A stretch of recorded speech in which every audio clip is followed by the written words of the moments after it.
Vira e mexe eu vejo canais nerds e de cultura pop sendo confrontados com o tema do feminismo. E na maioria das vezes reagem de forma agressiva e isso tem me chamado a atenção. Muitos alegam que as produções atuais estão enaltecendo as mulheres e ridicularizando os homens, e de fato, temos muitos exemplos desse fenômeno. Embora eu não tenha uma posição fixa sobre o assunto, vou me arriscar a dizer algumas coisas sobre o tema. Não estranhe o formato do vídeo, minha câmera não tá boa, então vamos só de áudio mesmo. Se quiser ouvir como um podcast, fique à vontade. Toda hora sai uma produção nova com protagonistas femininos e, na maioria esmagadora das vezes, o nerdola não gosta. Se for personagem original, como os casos da Rey ou da Riva nas franquias de Star Wars, atribuem a culpa aos roteiros ruins. Agora, se for uma personagem consagrada com uma nova abordagem como Velma de Scooby-Doo, aí o argumento mais simplista é: estão querendo destruir minha infância. Mas tem os argumentos mais sofisticados, porém conspiratórios, como os de que, na verdade, querem destruir os valores da família tradicional para finalmente implantarem a ideologia da nova ordem mundial. Como escritor e curioso, eu pesquiso várias teorias conspiratórias e de como todas, por mais eloquentes ou absurdas que sejam, precisam ser ancoradas em argumentos plausíveis que fazem sentido. Do contrário, somente loucos iriam aderir a ela. E, obviamente, não é o que vemos hoje em dia. Temos pessoas inteligentes aderindo a todo tipo de ideia. E por quê? Porque na internet, os algoritmos possuem uma única função: manter você entretido. Se você é um cara conservador, ela vai entregar para você mais e mais conteúdos do tipo. Se você for um progressista, mais e mais conteúdos de cultura woke surgirão nas suas timelines. Porém, a realidade se impõe e fatos que o desagradam surgirão também. E para elas você terá uma reação de aversão natural, pois fere seu mundinho ideal, ou como vulgarmente falamos na internet, sua bolha. O feminismo é um movimento centenário que ressurge, assim como muito do que vivemos hoje, como reflexo da Segunda Guerra Mundial, pois durante a guerra, enquanto os homens estavam no fronte lutando, as mulheres exerceram todas as funções da sociedade civil e militar, desde lenhadoras à construção de aviões.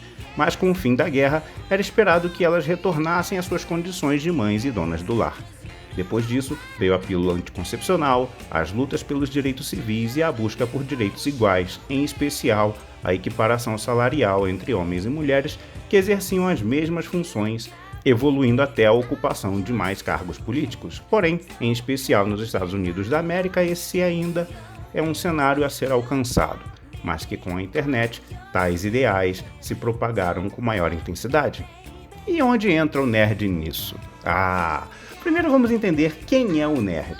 O termo foi popularizado com o filme A Vingança dos Nerds de 84, uma comédia que satiriza um grupo de nerds tentando acabar com os abusos sofridos por eles pela perseguição da fraternidade Alpha Beta, sociedade modelo de atletas machistas.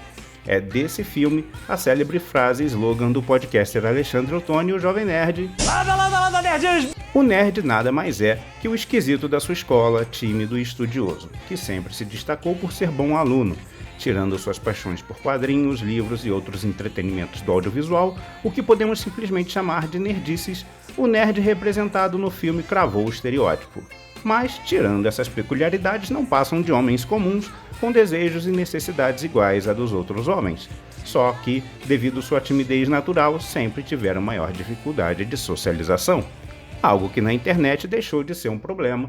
Hoje, temos nerds populares em todos os segmentos, mas como tudo, até os nerds são decadentes, e hoje não precisa mais ser um cara profundo e estudioso.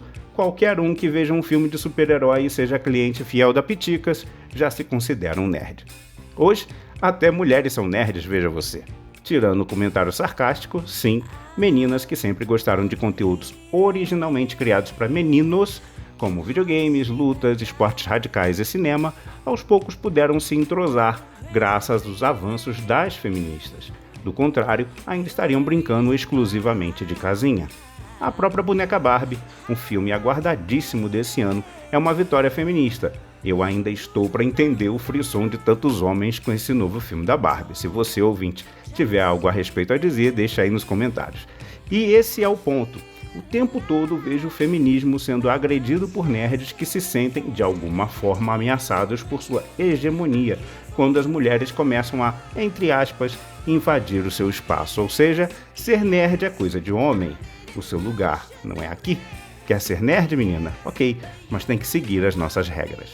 E desculpe, meu amigo, se você pensa assim, você é machista, sim. Eu adoro games e outras produções onde mulheres usam biquínis travestidos de armaduras, mas entendo uma mulher ficar desconfortável com isso e, como consumidora, ela tem todo o direito de querer se ver representada de uma forma mais respeitosa ou de forma badass. Uma coisa que muitos se esquecem é que o protagonista de uma história, seja da mídia que for, deve causar no espectador um efeito de projeção. Eu quero me ver naquele lugar. Mesmo eu sendo um frangote de 10 anos, quero me ver ali, no lugar do Rambo, matando todos os meus inimigos. Então é natural que uma garota queira sentir a mesma experiência sem necessariamente ser uma princesa da Disney ou apenas a protagonista de uma comédia romântica. Ela quer ver uma garota empunhando um sabre de luz e vencendo todos os adversários, e não necessariamente se tornando mãe no final da história. Toda hora vejo nerds argumentando protagonistas femininas fortes usando Sarah Connor e Ellen Ripley como exemplos, e na boa, se você só tem essas duas como exemplo para dar, isso já prova a escassez de representatividade. Daí voltamos ao início da conversa. Eu vejo muitas pessoas despreparadas se fingindo de autoridades para camuflar seus preconceitos com argumentos floreados. A personagem é mal escrita? Será mesmo? Ou será que você é que está consumindo um produto que não foi destinado a você? Ah, mas se é Star Wars, é pra mim, pois sou fã da franquia.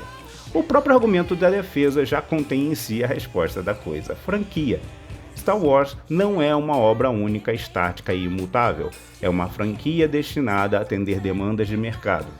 Se o mercado de hoje está propenso a um público mais diverso que você deixará de ser o consumidor preferencial para ser só mais um. E mesmo que você vá xingar muito no Twitter, tudo isso faz parte do jogo e é um risco que foi previamente calculado. Não como um plano de sociedades secretas que querem destruir seus sonhos em favor de ideologias que você discorda e que pretendem destruir as bases da cultura judaico-cristã, ou que seja um plano dos comunistas, mas porque dá mais dinheiro e aumenta a indústria e fomenta novos empregos, novas oportunidades para mais e mais atrizes de fazerem papéis antes impensados para elas. E por quê? Porque as mulheres querem ver isso. Eu conheço muito bem os argumentos conservadores provenientes do escritor e filósofo Olavo de Carvalho, pois eu o consumi durante anos. Ouvi todos os True Outspeak, seus vídeos no YouTube, li alguns de seus livros como O Mínimo que Você Precisa Saber para Não Ser um Idiota, A Nova Era e a Revolução Cultural, Maquiavel ou A Confusão Demoníaca. Fiz cursos online de análise política ministrados por ele, também fiz o curso de escrita do Rodrigo Gurgel, indicado pelo filósofo, e assisti a alguns documentários da Brasil Paralelo. Então, sim, eu conheço bem e sei rastrear facilmente as ideias de muitos nerds conservadores que saem por aí vendendo olavices como se fossem ideias próprias, mas também consumo conteúdos do outro lado para evitar ser um doutrinado. Então, se você quer mesmo entender o que é o feminismo, busque as fontes do feminismo e não só leia o livro da Ana Caroline Campagnolo, que é uma crítica do movimento, pois assim você só estará reforçando tudo o que você já quer ouvir. Ter opinião dá trabalho, exige estudo e confrontação de dados, algo que um nerd raiz faria, e não esse monte de machistas com caneca de Stranger Things comprada na Piticas. Daí vem o lance da lacração também, algo que eu acabei de fazer, uma frase de efeito para encerrar o assunto, algo que muitos nerds conservadores reclamam das produções de hoje em dia, mas que eles também fazem. Sabe, uma lacração de direita que eles fazem o tempo todo e nem se dão conta que é lacração quando o assunto é Lei Rouanet. Nos últimos dias, eu vi muitos direitistas quicando com o número de projetos aprovados pela lei por causa do governo atual, ignorando os 4 anos de retrocesso do setor audiovisual no país.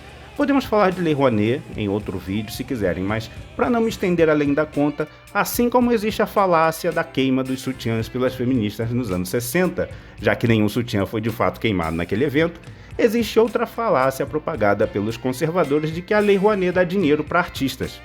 Eu te convido a digitar no Google a seguinte pergunta: Lei Rouanet dá dinheiro? E veja o resultado. Não! a Lei Rouanet, não dá dinheiro. Ela não passa de uma aprovação para o produtor ir ao mercado captar com empresas privadas que, ao invés de tirar o dinheiro do bolso, poderão deduzir uma parcela ridícula do imposto devido para apoiar uma produção artística. Daí vem uma segunda falácia, proveniente da primeira, que é: já que a produção foi feita com verba pública, por que eu, consumidor, tenho que pagar o ingresso? Simples. Primeiro, que não é verba pública. E segundo, não se trata de investimento a perder de vista. Esse dinheiro da bilheteria retornará para o investidor, que no caso é o governo. Então não existe almoço grátis. Não existe isso de o governo dar dinheiro para artistas ficarem ricos. Se informem e parem de ficar lacrando todos os dias dentro das suas bolhas. Bem, era isso que eu tinha a dizer, ficou maior do que eu esperava. Obrigado para você que ficou até aqui, e se quiser conhecer mais do meu trabalho, se inscreva no canal, mas também pode ler meus livros que, olha que curioso, tem protagonista feminina, chama-se Luana, a Filha da Lua. Vou recomendar esse vídeo aqui para você que quer saber mais dessa menina, e se quiser comprar meus livros, o link está aí na descrição. Obrigado mais uma vez, valeu!